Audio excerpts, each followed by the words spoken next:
Namaste and welcome. Mm-hmm. Music. Yeah. Welcome everyone who's here. Thank you for attending. I'd like to introduce Karen, who's going to lead us in some mantra and some thoughts about the topic of patience, as well as some Kundalini Kriya, simple but powerful, to help develop more patience within. And we'll just have an open discussion as well about the significance of some of the languaging around patience, the gap, energy, being human, and how this all works for us. In the theme of a Buddha Sangha, there's a beautiful piece here I'd like to read that's not related so much to patience as much as just simply being. And it goes like this. I have now understood the unceasing stream of thoughts to be primordial awareness. There is no need to look for a view elsewhere. I have now understood the undistracted, ordinary mind to be meditation. There is no need to look for experience elsewhere. I now understand my own mind, that I have never parted from to be the Buddha. There is no need to look for fruition elsewhere. Where there is no grasping, this is the view. When there is no distraction, this is the meditation. When there is no clinging, this is the conduct. When there is no wish, this is the fruition.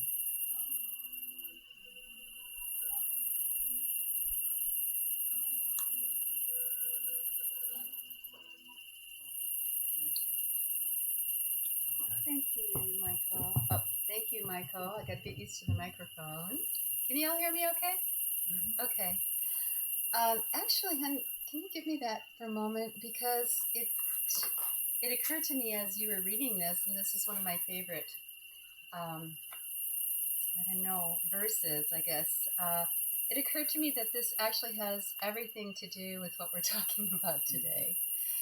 So the title, the theme of our satsang today is Patience and the Pause.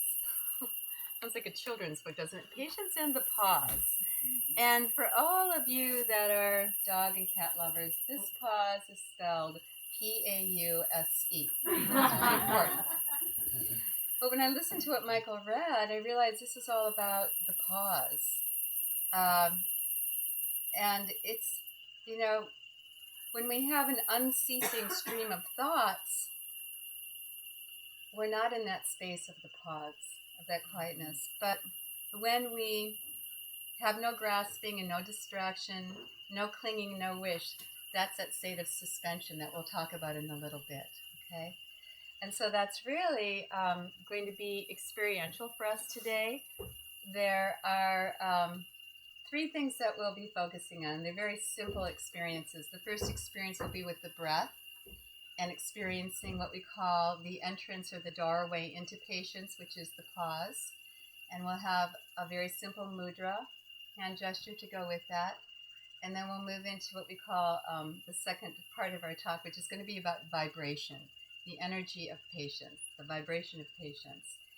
And then we'll move into some mantra, and the mantra will also be very simple, and that will take us into this real experience of how to shift our vibration, our energy.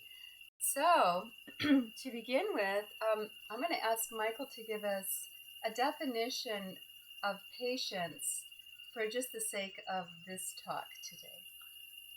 Okay. So looking through some dictionaries. And you yourselves give a sense right now of how you would define patience before even listening to this, what you carry with you as your view of what patience might be. According to some dictionaries, a person's ability to wait something out, self-restraint, as in not taking immediate action, a non-reactive state of being, displaying tolerance.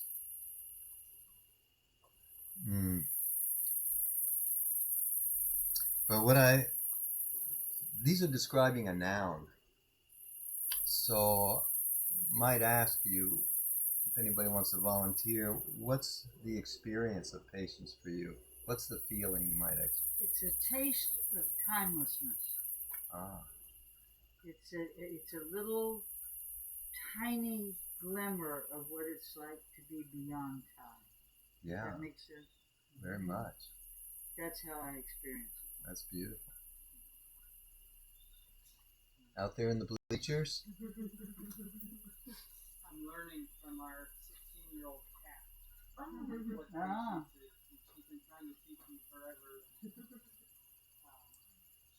good teacher, and I'm not very. But you found a Can you pathway. repeat that? You found. Can you Yeah. rephrase that for so they know what he said? For the listening audience, For the listening it's been audience? suggested that a wise cat can show you what patience can be. And sometimes it takes a long time, like 16 years, is what you said, right? Okay. And Lisa? I have experienced patience in a couple of ways, sort of the masterful and non-masterful ways. So the non-masterful ways, it's a chore to be patient, to wait for something, like a kid waiting to get the reward or whatever. And then in the masterful ways, it's just, there's not, in a way, you're not caring about the results or the manifestation. You're just on a nice pause while things are taking their time, and you're just waiting without that angst. Right. So there's sort of waiting with an angst or waiting without an angst. I see for different Oh, that's patience perfect. experiences. That actually is where I was going to go with. Some of us do better or do well with a contrast to see what is and what isn't that which we may seek or endeavor. So some of the feelings of patience: comfort, peacefulness, ease, a high vibration, not activity vibration, but a high frequency, which we'll probably talk about in a few minutes. A non-reactive state of being, or a way of being without feeling riled up. So that's how the body might feel. So the opposite or the contrast there would be impatience. And what's that feel like? Don't look at me. It was just a passing gaze. She wouldn't know. Okay. So, Impatience to me has a lot to do with expectation. and how does it feel in your body when you're feeling It impatient? feels tense. It feels tense. It feels like a knot in your gut. It's unsettling. Correct. Often it'll feel like anxiety. Mm-hmm. It may give rise to a feeling of anger. I'm waiting so long. What's going on? Frustration. And that's, as we can talk about later, is a lower frequency. That's a lower vibration that our body responds to. Why it responds in these different ways will come later. Yes. I'd like to share from a mother's perspective. I'm a mother of two children. One is 12, one is 2. And they are very, very alive and very wise. And they learn patience, for me, means that every moment of now, which I thought maybe I sometimes understand what it means being in the moment of now, I still have to divide to much more moments of now. And it's like taking out the layers of this lower frequency, and suddenly everything opens, and there is a peace between not only within me, but between everybody. And it's so beautiful. There are no words to it. It's just, it's everybody understands each other without the words, and there is just like a flow of love. That's how I would describe the patient. There's an energy that you have found a way into, and maybe this took some practice. You know, Yes, a lot of it. and yeah, there's this. I'm hearing you say there's an allowing. Yes. Acceptance and allowance. Mm-hmm.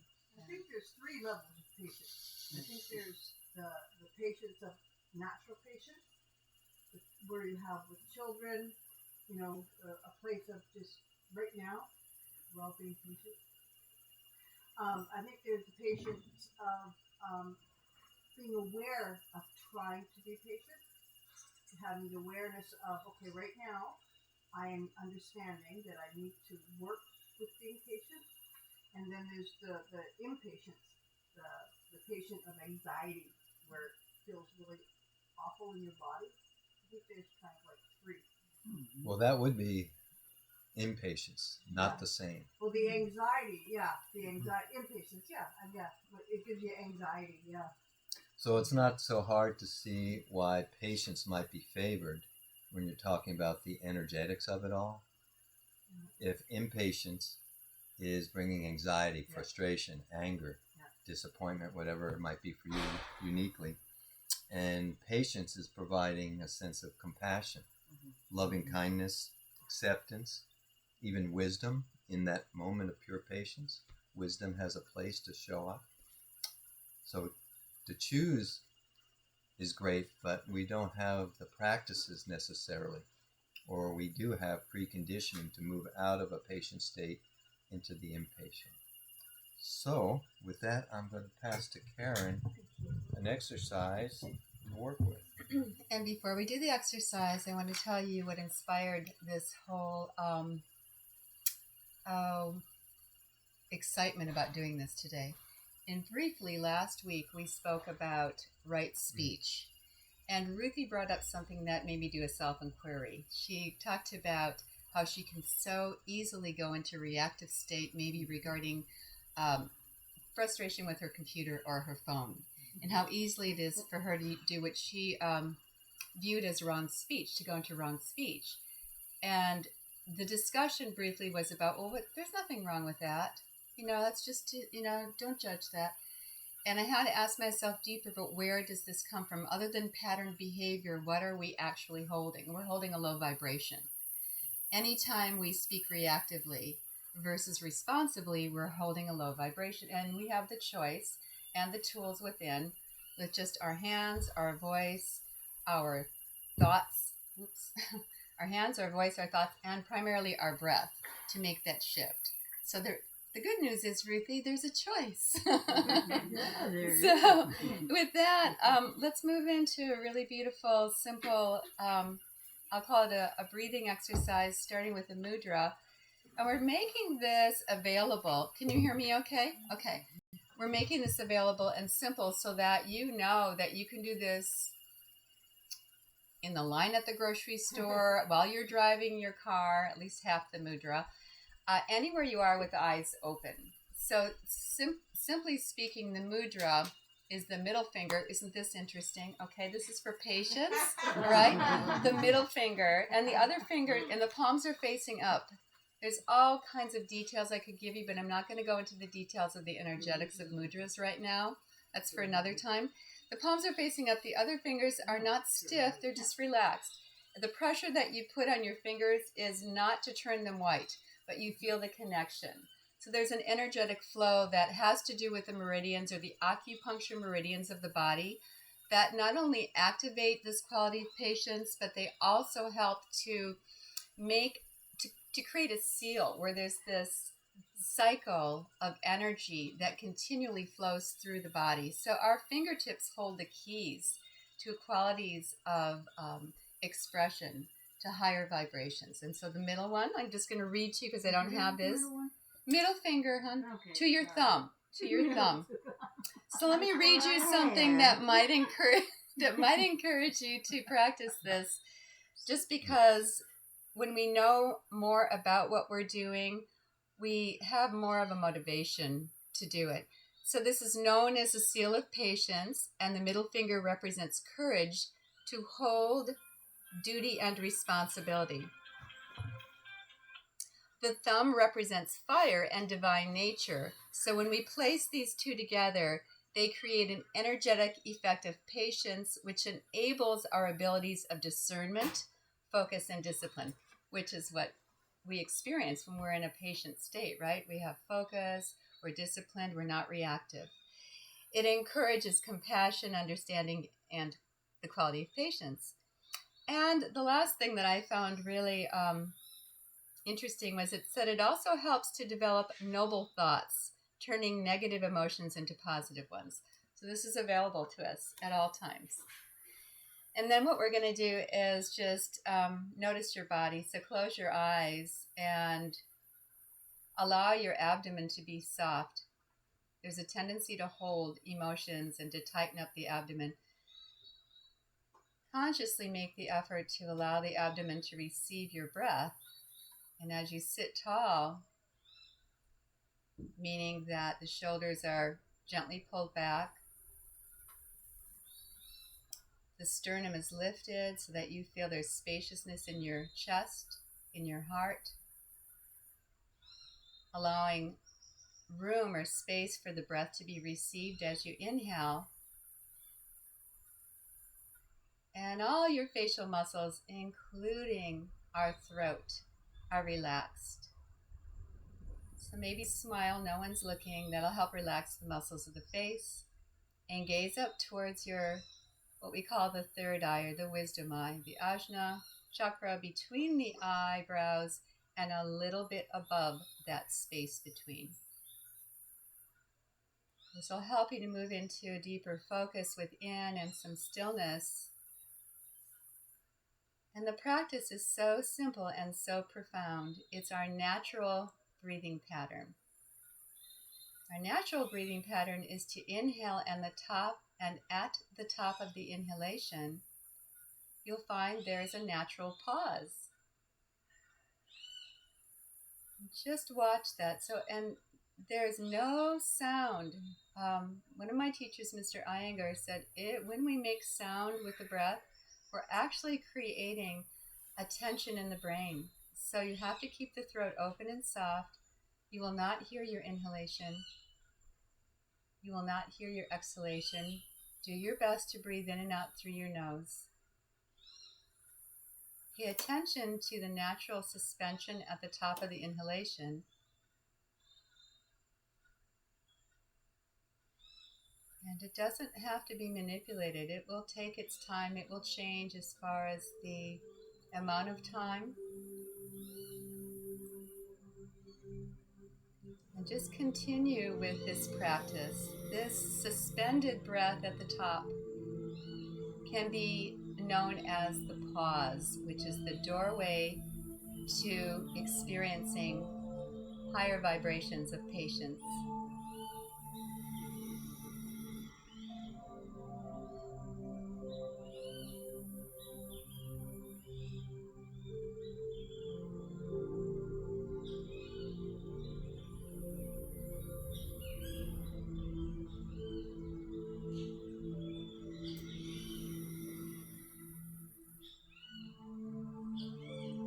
It's natural for our mind to wander, so be attentive to the pause. It'll help you to be more focused.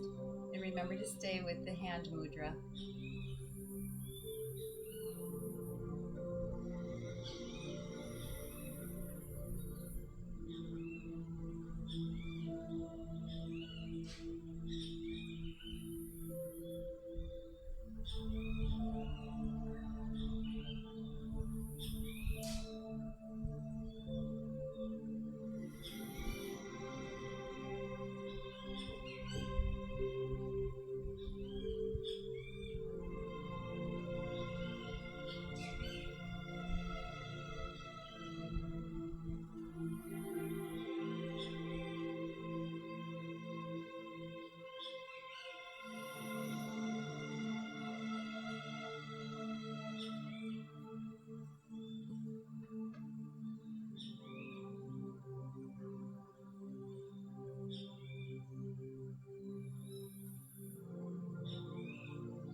Experience the pause at the top of the inhalation as a great gift that you're given naturally.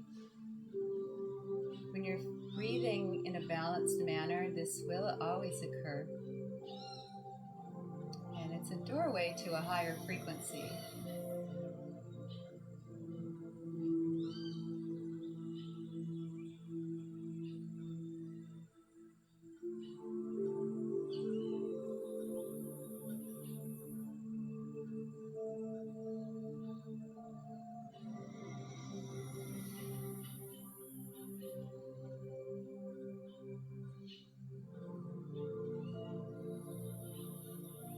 And then once again, make certain that the abdomen is soft, so you're allowing all emotions, feelings to move through, whatever they might be, and attend to the pause.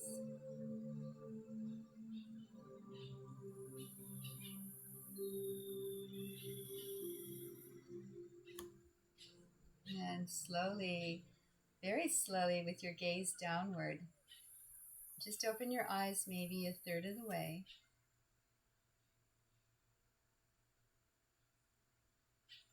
And you can remain with your eyes just halfway open and gazing more downward until you're ready to, and if you're ready to open them wider, because as you stay in this state, there's more quietness to receive the rest of the satsang.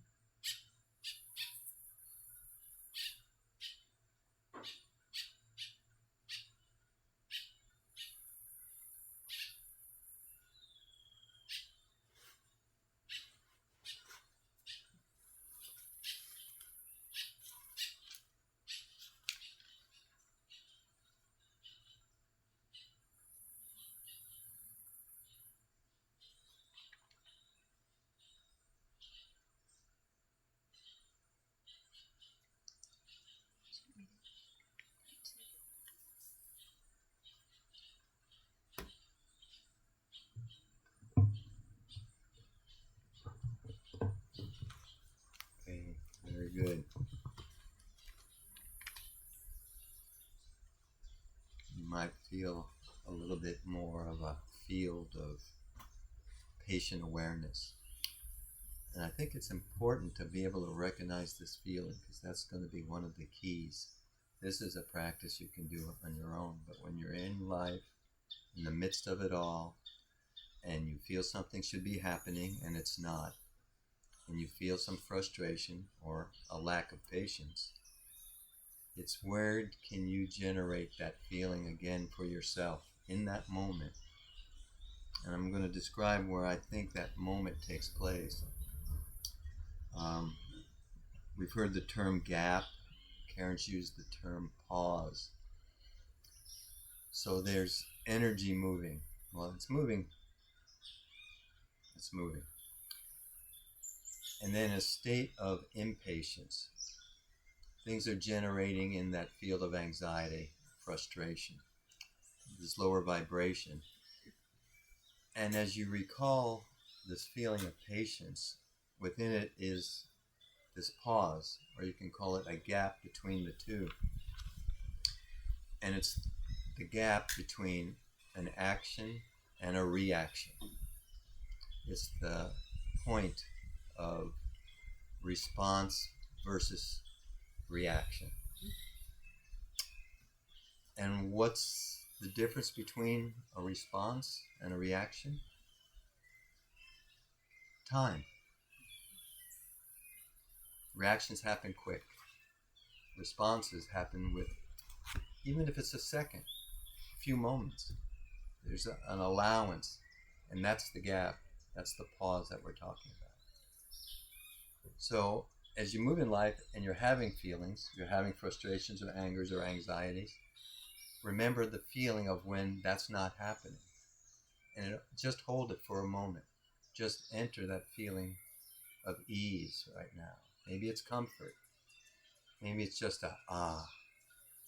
And the magic is in that paused moment. You're in the present moment. Nothing's happening. That's where a new choice can be made. That's where a shift can be made. That's where it all happens. In that moment of pause. Or that's where nothing happens.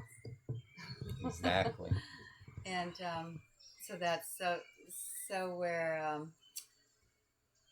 making an effort to really drive this point home. And it's a simple point, but we so often forget that our breath, if we watch our breath, you've all done a lot of breathing exercises, I'm sure.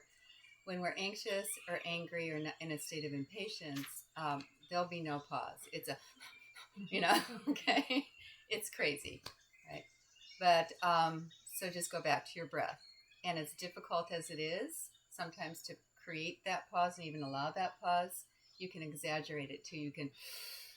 There can be anger present. There can be all these emotions present, but just go to your breath before you react with your speech or with your behavior. That's it in a nutshell. So we can go now. You can say that's the personal training, and when you practice it and you have access to it, it's like, wow, I have a great tool. And if you don't, you feel lost.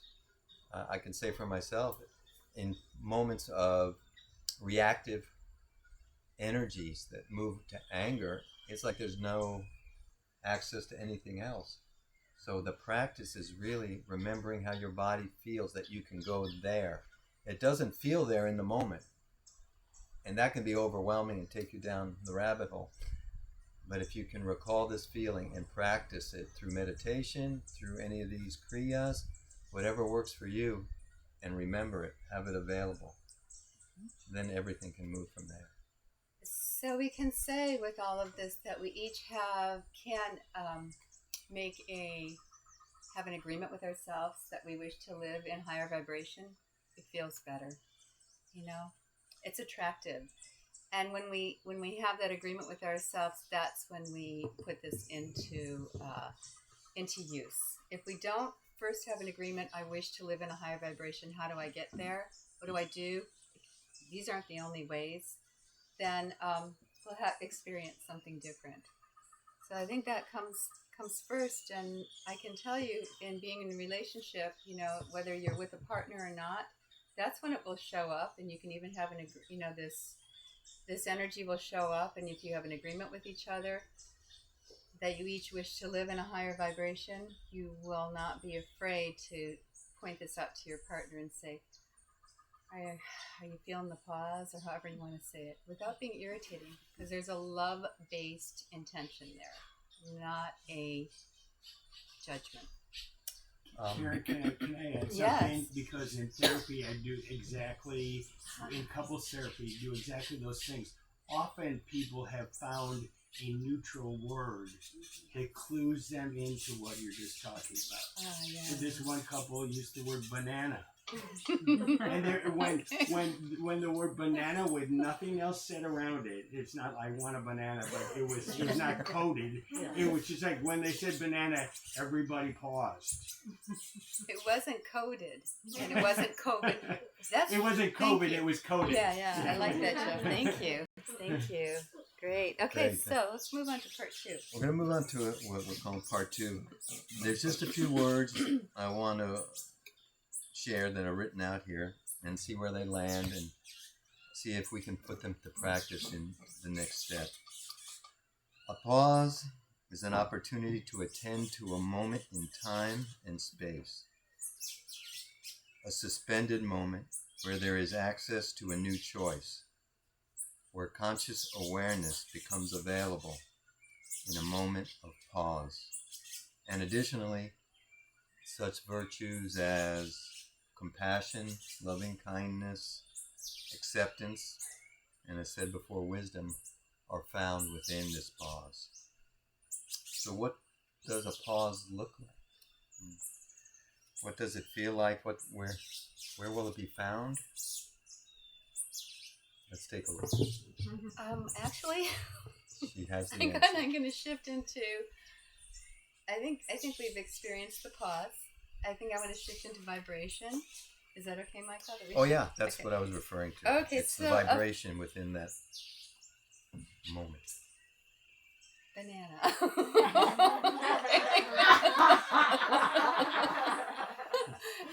I'll take 2. So, our intention here is to not only experience that pause, and to move into what, like Michael just said, what is this vibration? Are we even aware of this vibration, right? So I love Dr. John Dilliard. He's an Ayurvedic physician who's really well known in the States, and he's just amazing with how he works with energy and breath. He says everything in life holds a vibration. We all vibrate at certain frequencies, and we have the ability to shift these vibrations into higher states when we choose to do so. So another aspect of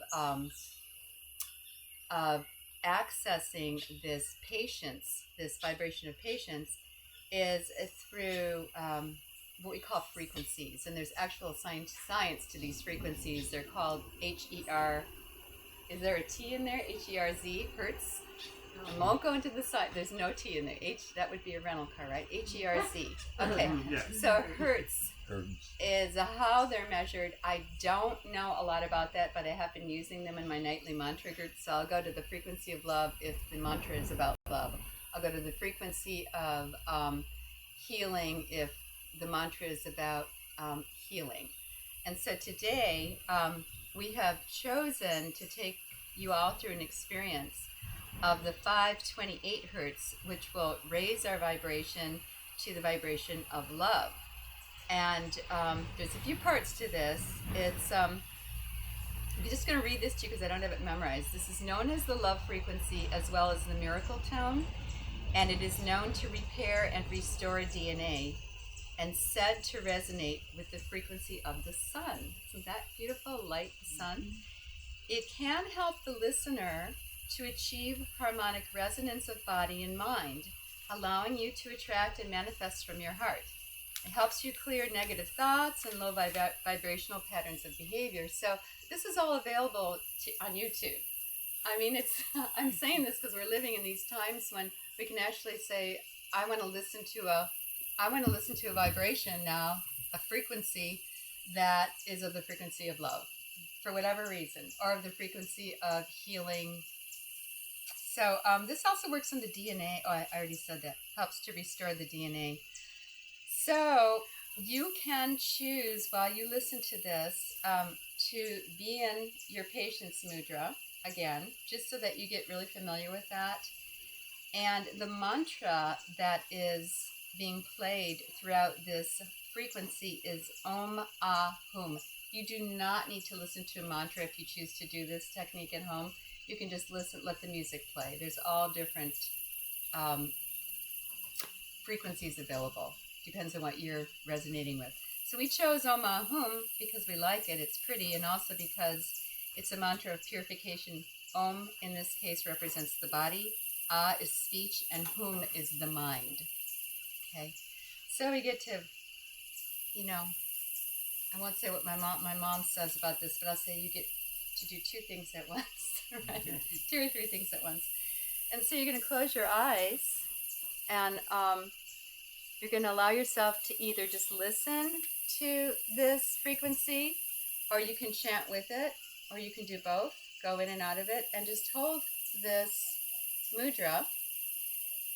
It's recommended that if you're comfortable doing it, you want to have your elbows straight. If that's comfortable for you, that allows this energy to move right into your heart. This mudra is about the heart also. Space in the heart and patience. So, Michael, do you have anything else to say about that? No, I think this is a great practice to have a sense of how that vibration moves through you, knowing that it supports the concept of an experience of patience.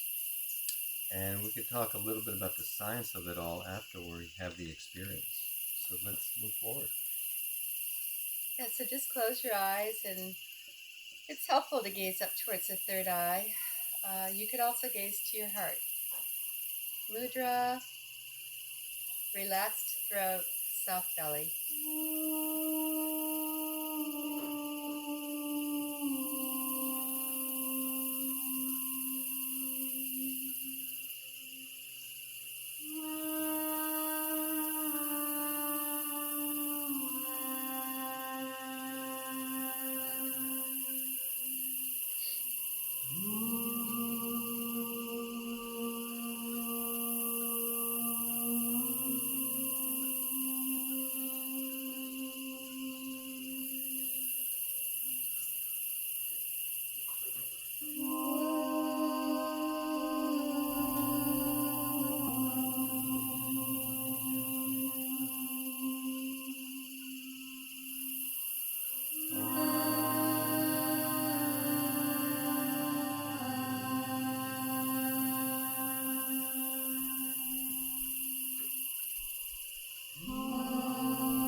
Keeping your eyes closed.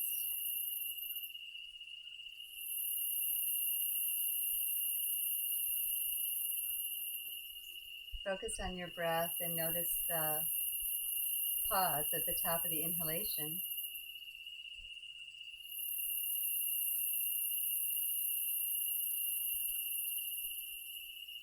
And allow your breath to move the sounds of the mantra, permeate every cell of your body.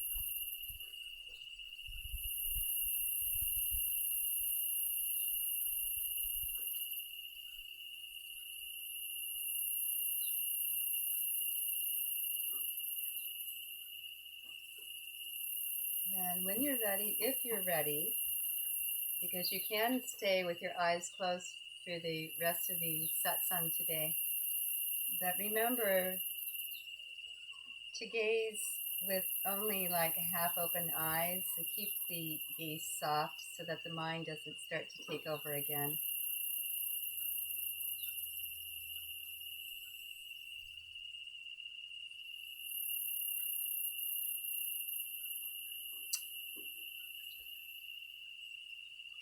You want me to talk?